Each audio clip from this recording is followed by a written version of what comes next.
नमस्कार। Public India के इस संस्करण में आपका स्वागत है। जैसे कि आप देख सकते हैं, गिरीश जोशी जी हमारे साथ मौजूद हैं। गिरीश जोशी जी, बहुत बहुत नमस्कार और स्वागत है आपका। नमस्कार सर। चर्चा का जी जी थैंक यू। चर्चा का जो विषय है आज, छत्तीसगढ़ में किसी नई खबर निकल के आई है कि अदानी साहब के छत्तीसगढ़ में जो कोल ब्लॉक हैं, उससे जो कोयला राजस्थान के उनके पावर प्लांट में जा रहा है। पहले आपको याद होगा कि राजस्थान ने उनको कहा था कि वो आपको कोल प्रोवाइड करेंगे। जब अदानी को वो कोयला राजस्थान गवर्नमेंट मुहैया नहीं करा पाई तो छत्तीसगढ़ में उनको एक कोल माइन एलोकेट करवाई गई। उस कोल माइन से जो कोयला निकल रहा था, उसकी सर्टिफिकेशन जो एजेंसी थी वो ज्यादातर कोयला बी ग्रेड का दिखा रही थी, और उस कोयले को, जो बी ग्रेड का कोयला था, वो अदानी उसको रिजेक्ट करके अपने पास ही रख रहा था। और जो कोयला सैंक्शन हो रहा था या जिसका जिसका सर्टिफिकेट ठीक था, वो कोयला राजस्थान जाके और वो उनके पावर प्लांट को करता था। 8,900 करोड़ रुपए का एक कॉम्पनसेशन भी उन्होंने हाईकोर्ट में डाला था, जिसका अवार्ड उनको मिला राजस्थान गवर्नमेंट के अगेंस्ट। ये है जब अशोक गहलोत की वहां पे सरकार थी। अब मध्य प्रदेश का भी एक कोल ब्लॉक जो है वो आवंटित हो चुका है उनको, और वहां से उल्टा जब राजस्थान कोयला जाता है वो कोयला सस्ता पड़ता है, जबकि छत्तीसगढ़ माइन से जो कोयला जाता है वो ट्रांसपोर्टेशन और फ्रेट कॉस्ट उसमें ज्यादा इंक्लूड हो जाती है। तो फर्ज कीजिए कि अगर राजस्थान से कोयला जो है, राजस्थान में कोयला अगर छत्तीसगढ़ से जा रहा है तो अगर 2,000 रुपये टन का जा रहा है, तो वही कोयला 1,600 रुपये टन में आपको वहां से भी मिल सकता है, क्या नाम है, मध्य प्रदेश से भी। अब बात यह आ जाती है कि एक ही पावर प्रोजेक्ट है और उसके अगेंस्ट माइंस उन्होंने दो एलोकेट करवा ली हैं, छत्तीसगढ़ की भी और राजस्थान की भी। और दूसरी बात यह है कि छत्तीसगढ़ में उनके जो दो पावर प्लांट हैं वो उस कोयले का इस्तेमाल कर रहे हैं जो कोयला सर्टिफिकेशन कंपनी रिजेक्ट कर रही है या उसको बी ग्रेड का कोयला बता रही है। तो जाहिर तौर पर छत्तीसगढ़ में जो पावर सप्लाई है, जो उन्होंने दो अपने थर्मल पावर प्लांट्स लगाए हैं, ये जाहिर होता है उससे कि ये थर्मल पावर प्लांट्स जो हैं वो फ्री के कोयले से इलेक्ट्रिसिटी प्रोड्यूस करेंगे। तो जाहिर सी तौर सी बात है कि छत्तीसगढ़ की अपनी जो इलेक्ट्रिसिटी बोर्ड है उसको भी नुकसान पहुंचेगा, क्योंकि वहां तो उनकी कोयले की कॉस्ट जो है वो वहां पे लेवरेज है। तो ये सारा मामला है क्या, और ये एक और उनका जो ग्रीन क्लियरेंस मिल गया है परसा कोल ब्लॉक का, और कहा जा रहा है कि डॉक्यूमेंट्स जो सबमिट किए गए हैं उसमें भी कुछ हेरा फेरी है। छत्तीसगढ़ शेड्यूल ट्राइब कमीशन ने ये बताया है कि परसा कोल ब्लॉक जो सुरगुजा डिस्ट्रिक्ट में आता है उसमें मल्टीपल इरेगुलरिटीज हैं, फेक डॉक्यूमेंट्स हैं और फैब्रिकेट एंट्रीज की गई हैं। 3 गांव के तहत गांव प्रधानों की या गांव जो वहां की गांव की पंचायत होती है उनसे एनओसी लेनी पड़ती है। ये भी बताया जा रहा है कि वो एंट्रीज भी फैब्रिकेटेड हैं, और वो जो चिट्ठियां ग्राम प्रधानों से ली गई हैं या विलेज बोर्ड से, विलेज के जो पंचायत ऑफिस से ली गई हैं, उसमें भी कोई झोल है। ये सारा मामला छत्तीसगढ़ में उठा है। और मैं दर्शकों को बता दूं कि मध्य प्रदेश, राजस्थान, छत्तीसगढ़ तीनों में अब जो सरकार है वो डबल इंजन की सरकार है। पहले छत्तीसगढ़ और राजस्थान में कांग्रेस की सरकार थी, तो कहीं भारतीय जनता पार्टी की सरकार आने से ये कोयले का और दलाली का और ये पावर जनरेशन का गेम कहीं कंसोलिडेट तो नहीं हो गया अदानी के लिए? गिरीश जोशी जी। आदमी जी, ये खेल तो जिस दिन से कोल इंपोर्ट का ढांचा तैयार करा गया था, एक तो इंडोनेशियन कोल इंपोर्ट स्कैम में आप देखिए ईईएफआई जो है, electrical employees federation of India, ये बहुत टाइम से चिल्ला रहा है। वो बहुत ही सबसे बड़ा यूनियन है इलेक्ट्रिकल मैन्युफैक्चरिंग का। तो वो उन्होंने पूरा जो वो दिया हुआ था कि अप्रैल 2022 में सडनली आप लोगों को बता दिया जाता है कि बहुत कोल की शॉर्टेज है इंडिया में। माइंस तो ऑलरेडी ऑपरेटिव थी। हमारे यहाँ पर भी गुजरात वाणकबोरी को जो लिग्नाइट, पाणाद्रो लिग्नाइट सप्लाई करता था, उसको फॉर सम अदर रीजन बंद कर दिया जाता है। तो ये डेलिब्रेट शॉर्टेज क्रिएट करने के बाद एक रूल आता है आपका कि आपको 10% कोल इंपोर्ट करके ब्लेंड करना है, क्योंकि हमारे पास शॉर्टेज है। वो बढ़ के अभी 30% हो गया। और जैसे ये रूल आता है तो इंडोनेशियन और मलेशिया से अडानी जी का कोल जैसे ही वहां से आना शुरू हुआ, तो ये शॉर्टेज डेलिब्रेट खड़ी करके इन्होंने ब्लेंडिंग वाला रूल बना दिया है। अभी आप देखिए ये जो डिस्प्यूट खड़ा हो गया है उसमें 76 विलेजेस इन्वॉल्व है। वहां पे बहुत बड़ा एजिटेशन चल रहा है।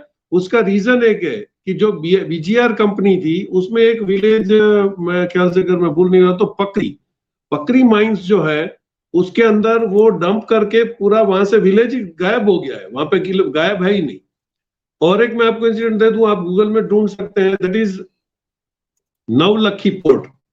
नवलखी पोर्ट अगर आप डालेंगे तो नवलखी पोर्ट कांडला पोर्ट के बिल्कुल सामने था। कांडला पोर्ट और ये पोर्ट मुंद्रा पोर्ट जो था उसमें कोल लैंडिंग उन्हीं के बिजनेस को थोड़ा सा हर्ट कर रहा था, क्योंकि कंटेनर डिवीजन वगैरह वहां पे वो काफी विंड होने से, वो पोल्यूशन होने के चक्कर में इन लोगों ने बिल्कुल अक्रॉस एक 32 माइल पे एक जो नवलखी पोर्ट है वो ले लिया। वो गांव था, वो बहुत पुराना पोर्ट था, तो that village itself was purchase, वहां से आदमियों को निकाल दिया गया। और अभी आप गूगल में नवलखी पोर्ट देके देखेंगे तो पूरा प्रीमाइसिस जो है कम से कम 13 से 14 किलोमीटर का, दैट इज टोटली डार्क, वो पूरा कोयले का वहां पे पोल्यूशन हुआ है। तो ये बहुत इनकी पुरानी मॉडस ऑपरेंडी है कि अगर गांव वाले नहीं मानते हैं तो इतना पोल्यूशन क्रिएट करो कि गांव खुद ही खाली करके चले जाए। या आप आज देखिए, आज भी पुलिस ने वहां पे गन शॉट्स करे हैं जो गोंडलपुरा के जो विलेजर्स हैं उनको भगाने के लिए। तो ये प्रोटेस्ट को दाद नहीं देंगे, क्योंकि उनको पता है कि सारा सिस्टम ही प्रोटेक्टेड है उनके लिए। तो अब इसमें जो आप ग्रेड कर रहे हो तो इनमें सर्टिफिकेशन कौन दे रहा है? इसमें एक बिट्यूनिमस कोल आता है जिसकी इलेक्ट्रिक में जो यूज होता है उसकी कार्बन कैपेसिटी 75 to 80% होती है। एक होता है सब बिट्यूमिनस और उसके नीचे आता है लिग्नाइट। तो आपका वहां जो कोल एक्सट्रैक्शन हो रहा है उसकी डिग्रीज कौन डिसाइड कर रहा है, कितना आ रहा है, 30 ब्लेंडिंग जो हो रहा है वो कौन कर रहा है, कितना कर रहा है? तो आपने देखी अभी गुजरात में ऑलमोस्ट 4620 मेगावाट का प्लांट चल रहा है, महाराष्ट्र में 3300 का है, राजस्थान में 1320, कर्नाटक में 1200। तो ये बिल्कुल उसी विसिनिटी में इन्होंने माइंस लेने का शुरू किया है। और वैसे आप देखें तो सबसे अच्छा जो कोयला है वो तो आपके झारखंड और छत्तीसगढ़ में ही है। तो ये पूरा 15,230 मेगावाट की जो कैपेसिटी अडानी को, उसको कैसे पूरा करना है? ट्रेड कोल वाला जो गेम था 35,000 करोड़ अडानी जी ने उसमें कमाना था, बिलिंग का सब प्रॉब्लम हुआ, वो सारा हो गया। लोकल शॉर्टेज है वो डेलिब्रेट क्रिएट करी गई थी, उसको वो ब्लेंडिंग के सिस्टम से चलने लग गया, क्योंकि वो इंपोर्ट को अलाउ करना था ताकि अडानी जी उनके इंपोर्टेड कोल से कमा सके। ये गेम हो गई। अब इनको लोकल कैपेसिटी बढ़ानी है, क्योंकि कोई हमारा स्टेटमेंट मानेगा नहीं। India is the 4th largest capacity holder of the coal, 352 billion ton हमारे पास कैपेसिटी है। तो हमको क्या जरूरत है किसी से कोल लेने की? लेकिन जो पोर्शन अभी आप देखिए डे 1 से 2014 से पहले भी सारी ये गेम सेट हो गई थी। अब धीरे धीरे वो आपकी समझ में आ रहा है कि भाई कौन सा बेनिफिट किसको देना है, उसको कैसे वर्किंग करना है, कैसे आपको रूल चेंज करना है। अभी आप देखिए निगोशिएट कर रहे हैं तो बांग्लादेश से भी उन्होंने पैसा लेने का शुरू किया। बांग्लादेश का आधा पावर काट दिया है, तो 170 बिलियन डॉलर्स का शायद उन्होंने कृषि बैंक से अभी एलसी इश्यू करके दिया है। तो वो रीस्टार्ट करने की कोशिश भी कर रहे हैं, क्योंकि अडानी जी को अगर नुकसान हो रहा होगा तो देश के नेता कहीं पर भी जाके कॉम्प्रोमाइज कर लेंगे। कल तक आप बांग्लादेश को गालियां दे रहे थे, आज आपने बांग्लादेश का सेटलमेंट कर लिया। आज वो चाहते हैं कि कैसे भी करके बिके, क्योंकि ये जानते हैं एसईजेड कैपेसिटी विड्रॉ करने के बाद भी डोमेस्टिक में अगर आप पावर सप्लाई दे रहे हो तो पावर शॉर्टेज तो है ही नहीं। वो जो क्रिएट करी थी आपने वो डेलिबरेट थी। तो अभी धीरे से रह के आपके जो electrical employees federation of India है वो भी आगे आके बड़े पैमाने पे ही कर रहा है। आपको डिस्टर्ब करना है झारखंड और इसलिए क्योंकि वो जब तक आपके पास स्टेट गवर्नमेंट नहीं आएगी, आपने राजस्थान ले लिया, आपने हरियाणा ले लिया, महाराष्ट्र के पीछे आप बिल्कुल पड़े हो। आप जो आज पैसे पानी की तरह पैसा बहा रहे हो, द ओनली टारगेट इज कि अगर स्टेट आपके हाथ में नहीं है तो अडानी जी को बहुत बड़ी दिक्कत होगी। तो ये पूरा जो गेम है आप देखिए, पहले जो होता था वो कोल सप्लाई होने के साथ उसकी जो डिलीवरी है वो उसकी कैरेफेलिक वैल्यू और उनका जो कैपेसिटी है वो रिपोर्ट मिलने के बाद से ही मटेरियल एक्सेप्ट किया जाता था। अब वो सारे नॉर्म्स कैंसिल कर दिए गए, माल उतरता है चला जाता है। और सबसे बड़ा बात तो क्या है कि देखिए जैसे मुंद्रा पोर्ट में ये यूज कर रहे थे और अपने प्लांट में, तो इन्होंने ट्रांसपोर्टेशन कट करके कन्वेयर से शुरू कर दिया, तो वो ट्रांसपोर्टेशन वाला पोल्यूशन चक्कर चला गया, कॉस्टिंग कम हो गई।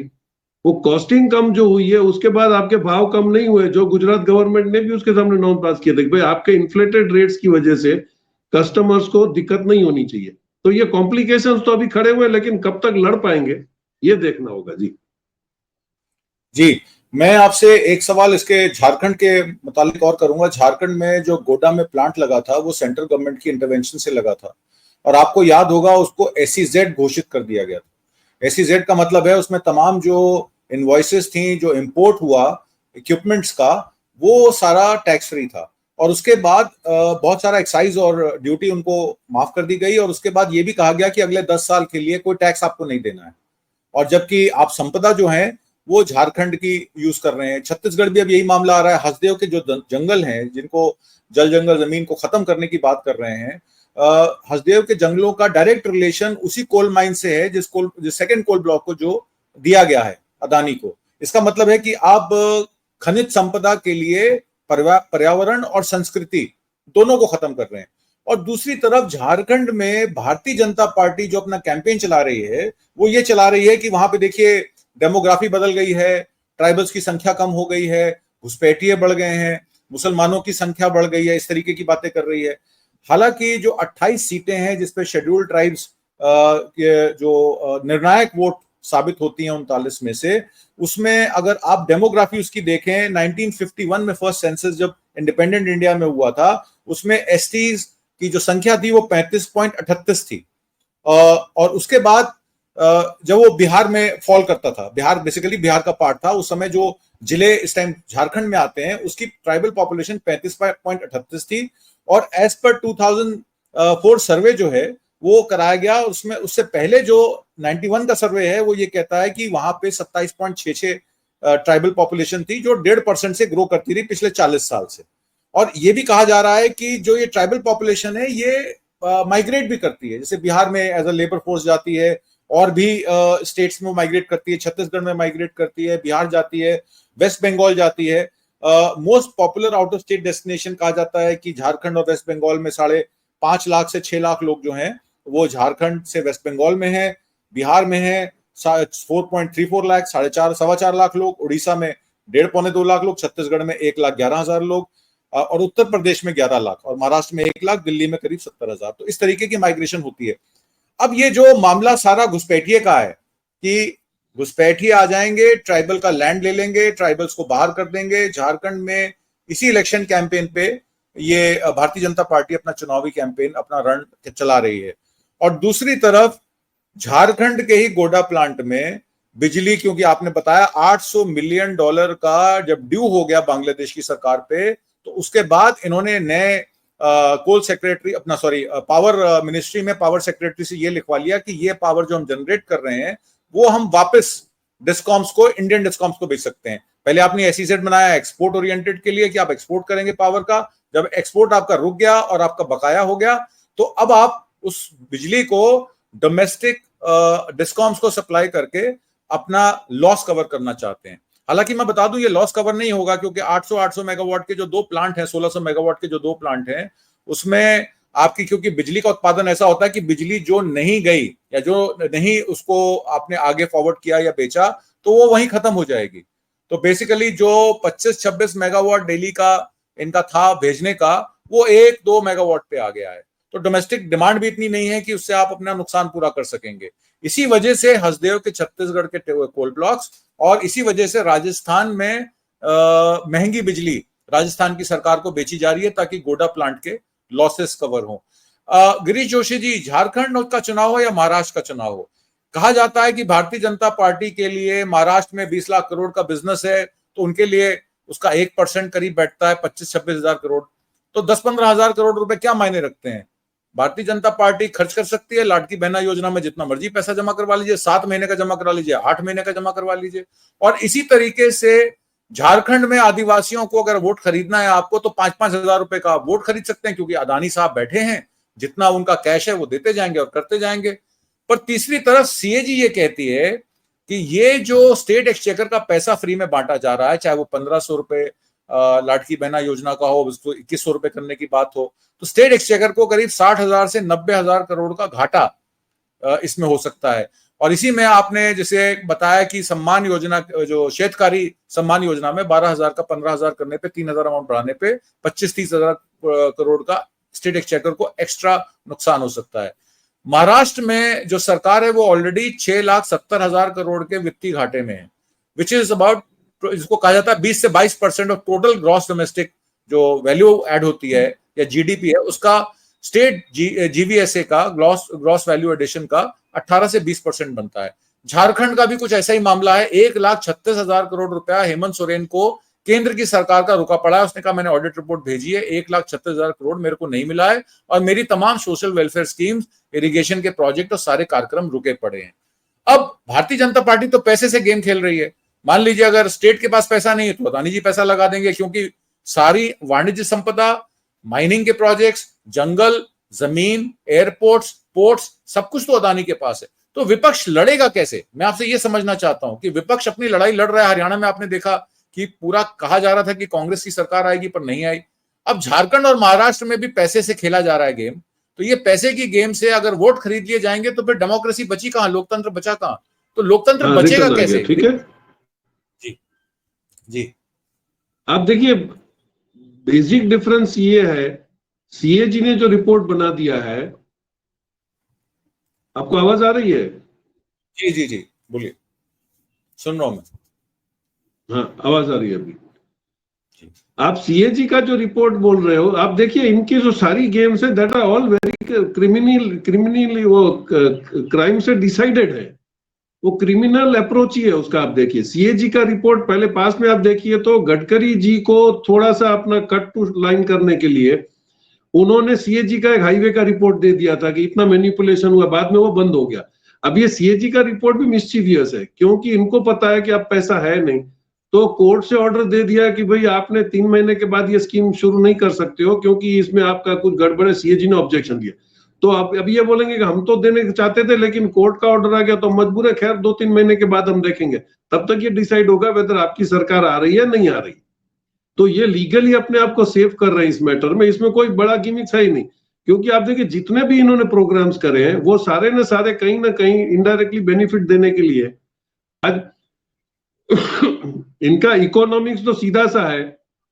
आप देख लीजिए यहाँ पर एक बहुत बड़ा सुप्रीम कोर्ट का जजमेंट इनके गले में आके पड़ा हुआ था कि जितनी भी मिनरल्स निकल रहे हैं स्टेट में से उसकी रॉयल्टी स्टेट भी ले सकता है। This was a big book. अगर ये अप्रूव हो जाता है तो शायद स्टेट को जरूरत नहीं पड़ेगी। तो ये बिल्कुल ब्लो हॉट ब्लो कोल्ड खेल रहे हैं। अगर महाराष्ट्र में इनकी सरकार आ जाती है तो ये एक्ट को वो सुप्रीम कोर्ट में उसको अपील के लिए नहीं जाएंगे, इंप्लीमेंट कर देंगे और दे विल से कि देखो मनी फ्लो हो रहा है। तो दिक्कत इन्होंने सारा जो डिसीजन है वो एकदम हैंगिंग रखा हुआ है, लेकिन कोई भी इनका डिसीजन मिस्चीवियस 100% होगा, क्योंकि अडानी का अगर ये धारावी प्रोजेक्ट फेल होता है तो it will be a big loss और वो मतलब आप समझ लीजिए कि पूरा एम्पायर कोलैप्स होने की तरफ पे आ जाएगा। तो पावर सेक्टर में दिक्कतें तो है, पावर सेक्टर ये लोग मैनेज कर सकेंगे। तो ये आप ये भी समझिए कि ये जो घुसपैठिए वाला कॉन्सेप्ट है उसमें एक दिन सडनली वहां पे कुछ क्राइम हो जाएगा, जैसे मणिपुर में हुआ। इन्होंने कुछ नहीं बोला है मणिपुर में कहां से इन्फिल्ट्रेशन हुआ, इनके पास हथियार कहां से आए। तो ऐसा ही होगा कि एक दिन ये नक्सली सब जाएंगे वहां से, वो हथियार चुरा लेंगे पुलिस स्टेशन से, सामने सामने फायर होगा, अल्टीमेटली उनका पर्पस सॉल्व हो जाएगा कि भाई लोगों को उन्होंने गांव में से भगा दिया। जैसे मैं आपको नाम दे रहा हूं कि पकरी माइंस के पास इतना उन्होंने कचरा डंप कर दिया कि वो गांव ही खाली हो गया, क्योंकि people can not fight against them, उनकी सुनवाई कहां हो रही। तो इनको आता है गांव कैसे खाली करवाना, वैसे नहीं तो दिए, लेकिन उनका प्रोजेक्ट बिल्कुल चलता रहेगा। This will depend on the outcome of Maharashtra and Jharkhand. जी जी, बिल्कुल ठीक कहा आपने। महाराष्ट्र और झारखंड के इलेक्शन में एक तरफ तो पैसे का बोलबाला है और दूसरी तरफ लोकतंत्र और प्रजातंत्र जो है वो हाथ उसके बंधे हुए हैं, आंखों पे पट्टी है। आगे कैसे लोकतंत्र बचेगा या प्रजातंत्र बचेगा ये तो प्रजा ही डिसाइड करेगी। अगर पैसे के दम पे वोट खरीदे जाएंगे तो अदानी और अंबानी और क्रोनी कैपिटलिज्म भारत में पूरे फैलने से कोई रोक नहीं पाएगा। भारतीय जनता पार्टी को फिर आपके वोट की भी जरूरत नहीं पड़ेगी। आने वाले समय में कुछ ऐसा सिस्टम बना दिया जाएगा कि आप घर बैठे वोट करें, उस वोट का काउंटिंग हो ना हो, बिग बॉस ही जीतेंगे। गिरीश जोशी जी, आज की कार्यक्रम में आपके महत्वपूर्ण जानकारियां देने के लिए बहुत बहुत धन्यवाद। नमस्कार, जय हिंद, थैंक यू।